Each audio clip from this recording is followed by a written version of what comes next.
Hello and welcome back to episode 2 of the British Steel Challenge. We open with a tiny pile of debt, £28,000. That's because we released all of our staff last episode. We've replaced them with a streamlined staff, paid less. Although we're in £28,000 of debt, they would have cost us around £65,000 over the cost of the season. So I'm hoping that by doing this we can reduce the losses that the club incurs, because we're going to finish the season in the red either way. So today we're going to dive right in and we're going to have a look at the first 2 months of the season and how things have gone. It's gone pretty well, better than could be expected for a team tipped for relegation. But first we should have a look at the tactics that we've used to play these first couple of months, the approach which we are taking. So with our first tactic, we're looking to play a possession-based attacking game, focusing on controlling the game and creating scoring opportunities through player movement and whatever ball-playing abilities our team possesses. We want to dominate possession with short passing and quick transitions, and then use ball-playing centre-back and full-backs to create opportunities with pressing high up the pitch to win the ball quickly. In terms of our positions, our ball-playing centre-back, our inside forwards, our advanced playmaker, they're going to be the key positions in terms of creating opportunities and controlling the tempo. And then we have defensive midfielders and our full-backs again, who are going to focus on winning the ball back and supporting attacks. In terms of player instructions, both of our full-backs are going to shoot less and run wide. Our central defensive midfielders, both of them, will shoot less. Our wingers, our inside forwards on the right and the left, will cut inside, with the left winger dribbling more and staying wider to give us a little bit of width. And then our front line, our striker and our attacking midfielder. Our striker is going to dribble more and roam from positions. Our attacking midfielder will look to make more forward runs. So I'm not going to talk about the team instructions. You can see them on the screen in front of you. It should have enough penetration, the inside forwards and the advanced playmaker creating our opportunities. We are reliant on short passing, so we might find a lack of directness. We have a good balance of defensive roles, fullbacks providing cover, but the press might leave us vulnerable to counterattacks. And we do have plenty of support. The fullbacks are going to push up, they're going to create width. Those inside forwards are going to cut inside, so we should. Out of possession, our shape changes slightly to a 4-4-1-1 2-DCM. We're using wide midfielders and fullbacks. We've got a tracking attacking midfielder there. He's set to press more out of possession. And our centre forward also is set to press more out of possession. They're the only two player instructions we have out of possession. We are pressing, we are looking to be solid, we are looking to win the ball back and then sort of build our game through that short passing play. And you can see the instructions being run through on the screen for you right now.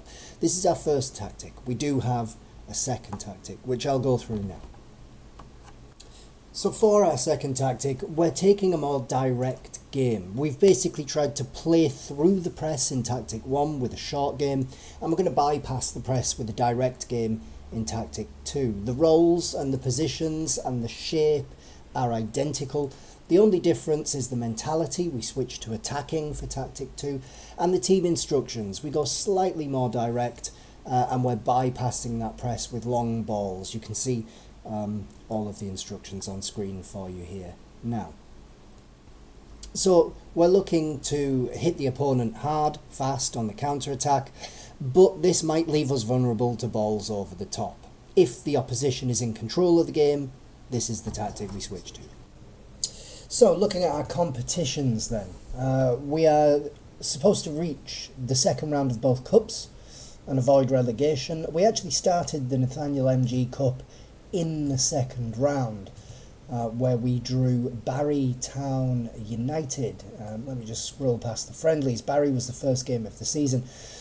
And we humbled them, but you can see further down, Newport County then put us out in the third round. They're under 21s, no less. So we'll take a look at some of these results now and have a look at how the season's progressed and how we've ended up third.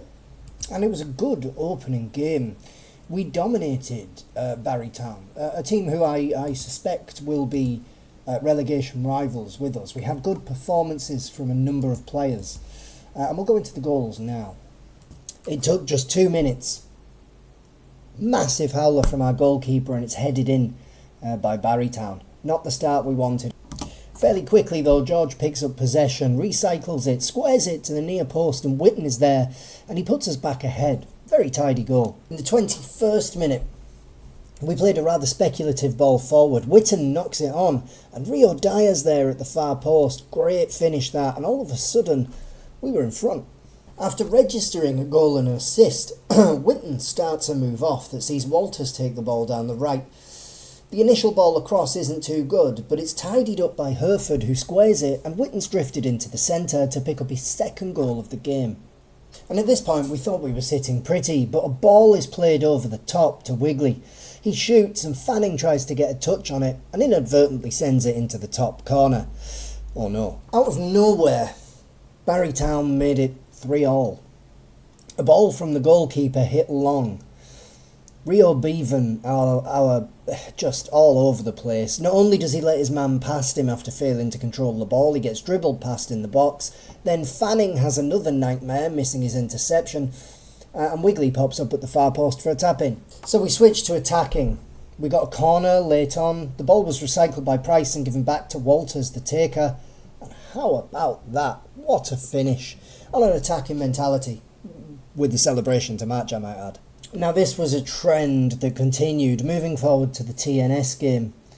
A long ball from midfield, Danny Redmond. It's over the top of the centre-backs. And that's caught us out again. Now the second goal for TNS was much the same. Again, that full-back area proving problematic, just dribbling in, squaring it across, and another simple tap-in.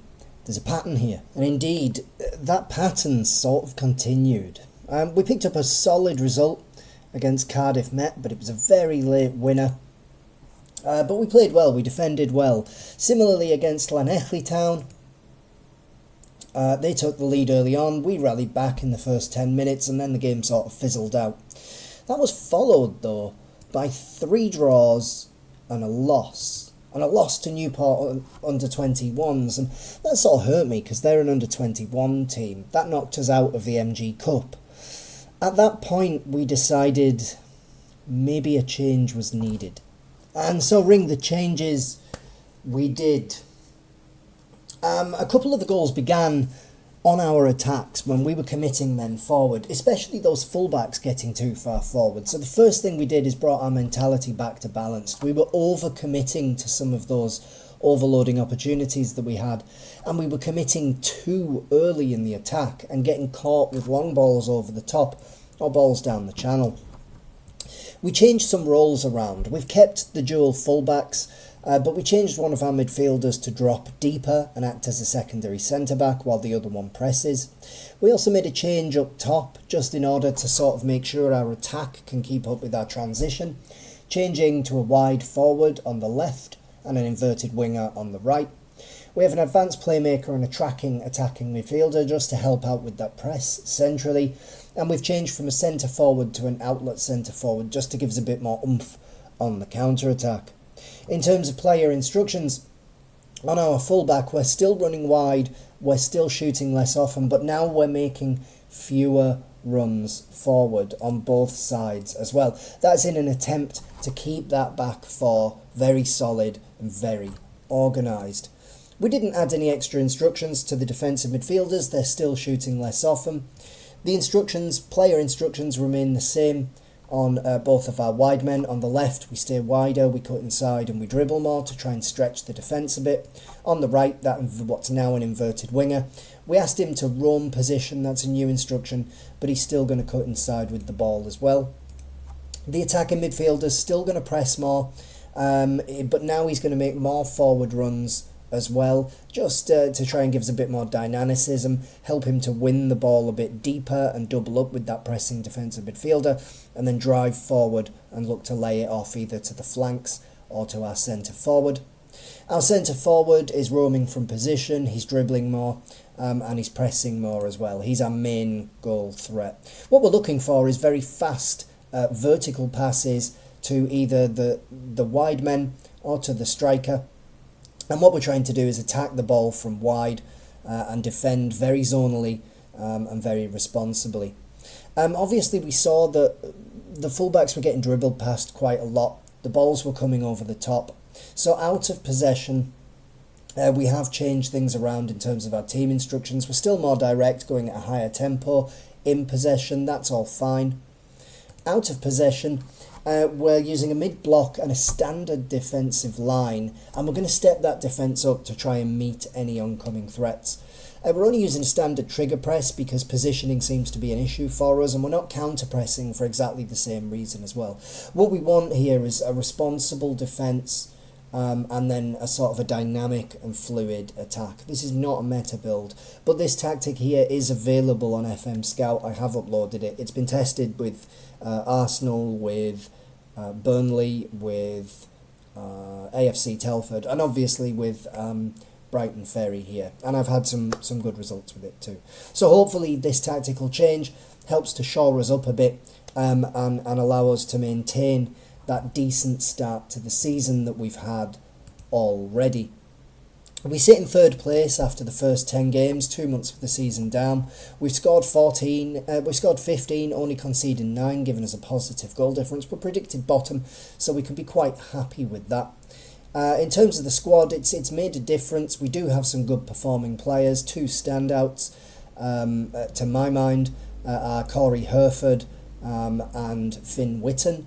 I also think that our striker, Davies, is probably going to end up being a big player for us. So those are the 3 players that I'd like to watch. Jack Fanning, I'd just like to mention as well. He scored that own goal, and since then he's been absolutely talismanic. He started 11 games and his average rating is absolutely stonking. So hopefully we can keep going the way that we have. Have the changes made an impact? Well, we won 3-0, then we lost against Ballatown 2-1. That was a bit of a kick in the teeth. If I remember rightly, yeah, it was a late winner that they got. And then we've won 2 on the bounce still then. And you can see, actually, that the goals we're conceding, they've dropped right off. It was a clean sheet against Carnarvon. It was a clean sheet against Llanelli. And we conceded only 1 against Flint and 2 against Barry. So we've only conceded 3 goals now in 4 games, which is much better than what we had going on previously. So things are looking up for the rest of the season. All that said, thank you very much for watching. The tactic is available on FM Scout. It's called Concord's Anti-Meta. And next episode we'll take a look at the next 2 months to see if it's made a difference for us. Please like, share and subscribe. And as ever, all the best. And I'll catch you next time.